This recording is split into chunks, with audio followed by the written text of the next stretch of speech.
Hey, shalom, shalom, giving all praises, honor, and glory to Yahweh, Ba'ashem, Hawashai, Ba'ashem, Racha HaKodash, double honors to the apostles, a great millstone, peace, love, salutations, and blessings to the house of David, which is the elect. I just wanted to do a quick second part to the video I just uploaded. I didn't get to finish this article, and I really wanted to get into this couple sentences right here. Once again, this is from the U.S. Sun, speaking on this whole mockery, really, that Jake is doing with this whole gaining superpowers on December 21st because of this celestial event that hasn't occurred in in about 800 years. But going to this, go down here. If, once again, brothers want to see the video I did about the actual like superpowers that Jake is saying that they're supposed to be getting, which clearly they didn't get. You go watch the video. But this right here is showing you the event that is supposed to happen. Says, what is a quote Christmas star visible on December 21st? The superpower idea may be make believe, but this Jupiter and Saturn phenomenon is guaranteed to take place.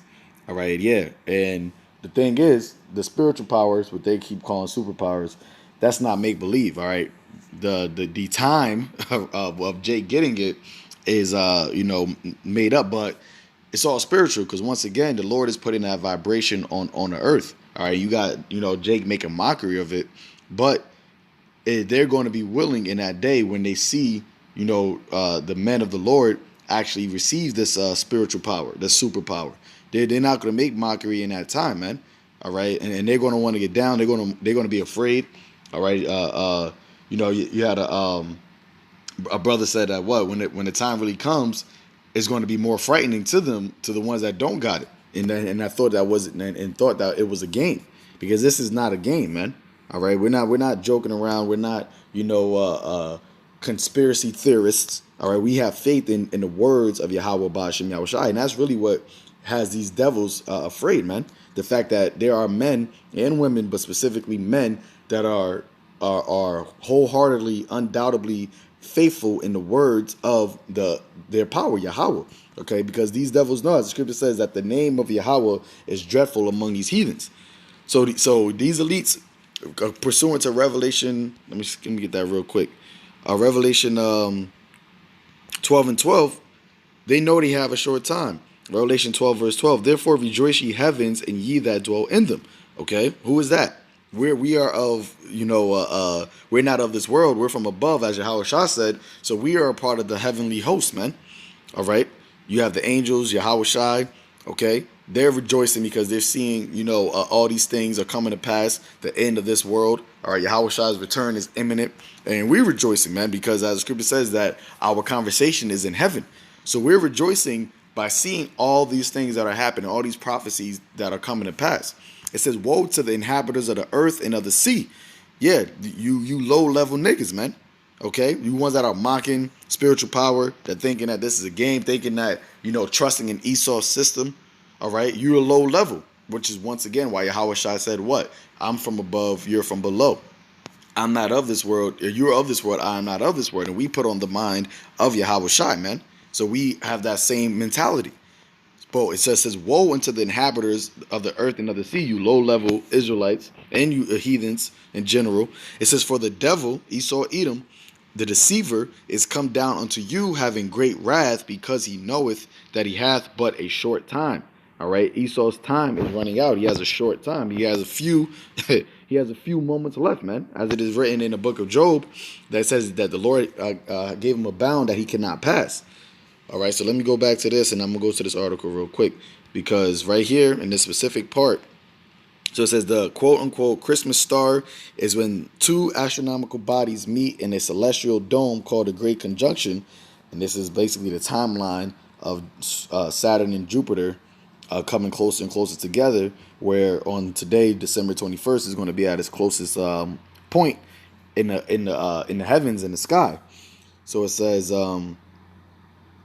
says on December 21st, Saturn and Jupiter will appear just 0.1 degrees apart, the closest conjunction since 1623. Now, there's another part where it says that it hasn't been this close since 1226. Okay, So 1226, which is about 800 years ago. It says the planets will move so close that their brightness will emerge will merge to appear as one bright light. Their alignment, listen to this, according to astrologers, represents a changing of an era, a time where where we shift our way of viewing the world.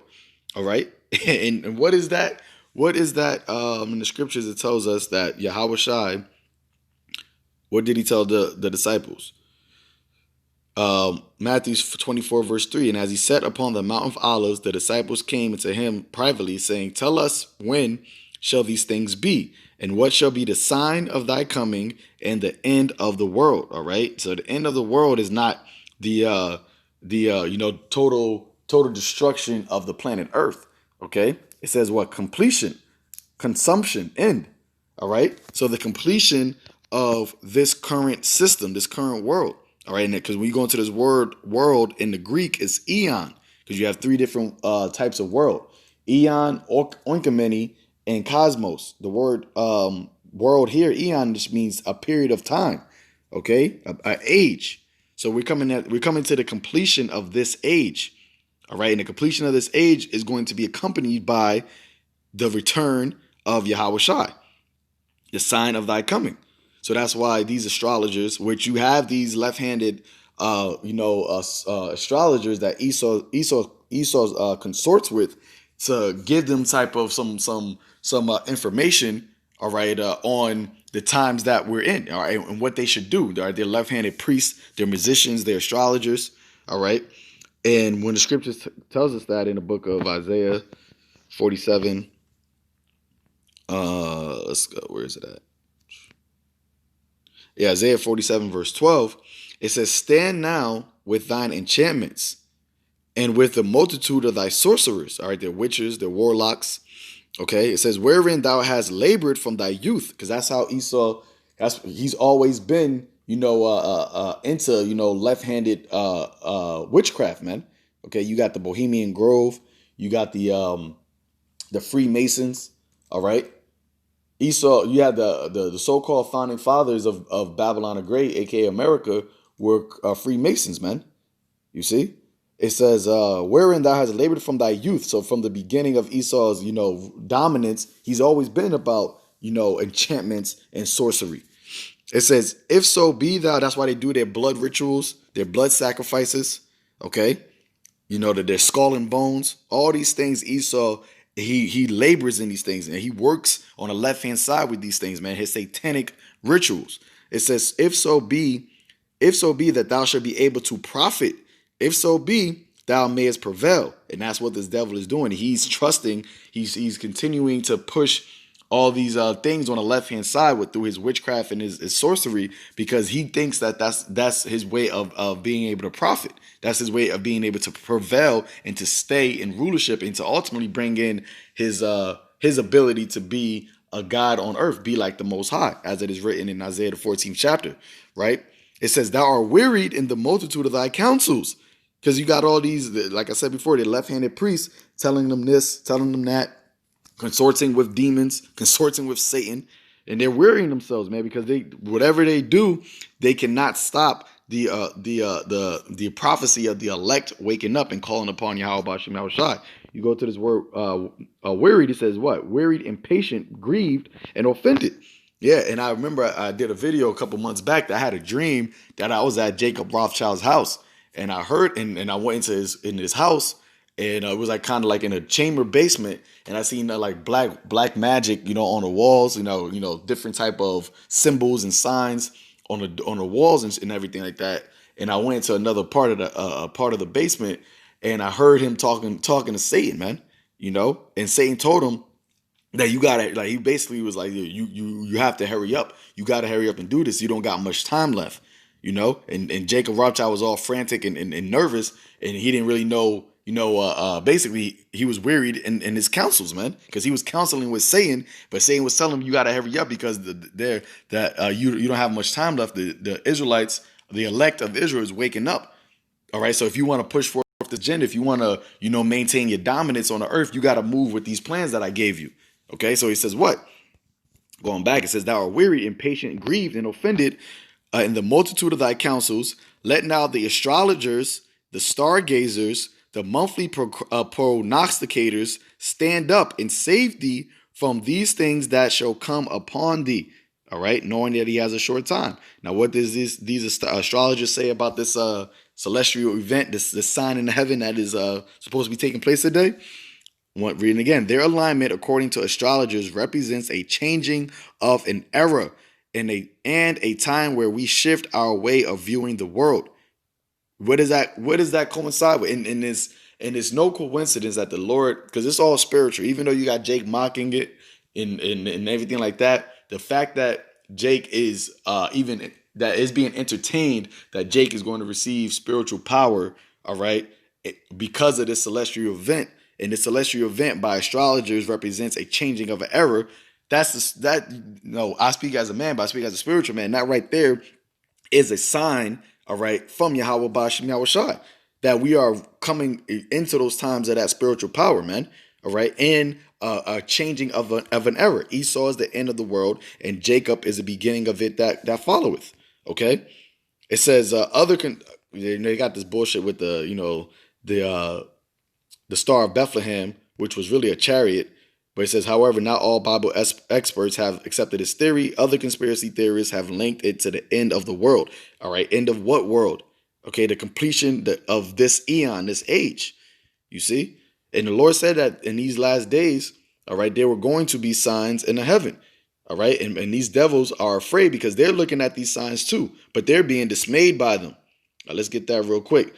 Jeremiah 10, verse 2. It says, Jeremiah 10, I'll start at 1. It says, "Hear ye the word of the Lord, hear ye the word which Yahweh Bashem Yahushai spaketh unto you, O house of Israel. Thus saith the Lord, learn not the way of the heathen, and be not dismayed at the signs of heaven, for the heathen are dismayed at them." Okay, and you go into that word dismayed, to be afraid, to be shattered, to be broken, to be abolished. And Esau is afraid, of these signs, man. Because he's seeing Israel wake up, and his astrologers, his stargazers tell him that this sign in heaven represents a changing of the way we view the world, a changing of an era. Okay, and how is the word being reviewed right now? Esau being in dominance. All right, Esau being the top. Israelites. All right, being just nothing but you niggas and blacks and the bottom of the totem pole. That view is being changed, man, because Israel is waking up to who they are, and this devil is being revealed as the wicked, as Esau Edom. All right, so they're being dismayed because they're seeing that they have a short time to continue their reign. All right, and it's even more spiritual that this happened on December 21st, which is 4 days away from this vain pagan holiday, aka Christmas. Which, when you go into this chapter, it tells you. I read verse 3. It says, "For the customs of the people are vain. For one cutteth a tree out of the forest, the work of the hands of a workman with an axe." So you have this celestial event happening, okay, that is talking about a changing of the era, and then the Lord is telling us, don't be dismayed at these things that are happening, and he goes into this pagan holiday, which really goes back to the Babylonians, all right, Nimrod, okay, the Nimrod tree, all right, and it goes into what? Don't do these customs that these heathens are doing. And what is happening this week is what? Is so-called Christmas, man. So, hey, everything is all spiritual. The Lord is showing the signs, man. If you got the eyes to see, all right, the ears to hear, the Lord is showing you, these signs, what he said that would happen in these last days. All right, this is the book of Luke, chapter 21, verse 11. It says, "And great earthquakes shall be in diverse places, and famines," which we've been speaking about famines happening, "and pestilences." You just got them coming out with a new strain of this COVID-19, all right, which they're probably going to dub COVID-21, which is probably going to be even more deadly, which they're even saying it's even deadlier and more powerful than COVID-19. It says, "And fearful sights and great signs shall there be from heaven." Okay, when you go into this word signs, it says a mark or token. I'm going to go to B. It says a sign, a prodigy, a portent, i.e. an unusual occurrence transcending the common course of nature. All right.